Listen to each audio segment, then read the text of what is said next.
recruit lit a cigarette, held it between his fingers, and stretched his hand out of the trench. He deliberately exposed his position, and the next second, a bullet shot through his palm. His comrades ran to congratulate him, because being wounded in a war meant he could go home. Many soldiers used this as an excuse to get discharged. To wound himself, a veteran sharpened a bullet. He loaded the ammunition, bit down on a leather belt, and pointed the gun at his own palm. Another soldier was so desperate to go home that he bravely grabbed the hot barrel of a machine gun. They thought this was their ticket home, but when the medics examined them, they discovered the soldiers' plot and sent them to a military court. They were ultimately branded as deserters and chased out of the trench, left to the mercy of the enemy. The first soldier raised a white flag, begging the Germans not to shoot. A fellow soldier couldn't stand it and raised his gun, killing them with a single shot. The second soldier threw a grenade at an enemy plane.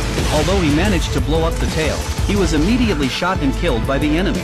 The third soldier sang La Marseillaise and opened his arms to welcome death. The next second, he was killed by the enemy. Meanwhile, Monik had just left the trench when he was spotted by a German fighter jet and shot in the abdomen. Fortunately, Monik was discovered by a veteran. The veteran carried Monik on his shoulder and took him to a field hospital. Suddenly, gunfire rang out outside. The Germans had bombed the hospital. The veteran saw a cannonball lodged in the hospital's roof. A nurse accidentally touched a switch on a hydrogen airship, and it slowly drifted toward the cannonball. Everyone was terrified and ran for their lives, but the door was locked. In this moment of peril, the veteran quickly ran into a steel storage room, locked the door, and hid inside. Just then, the airship touched the cannonball. The next second, the hydrogen ignited, instantly destroying the hospital. The veteran survived the explosion.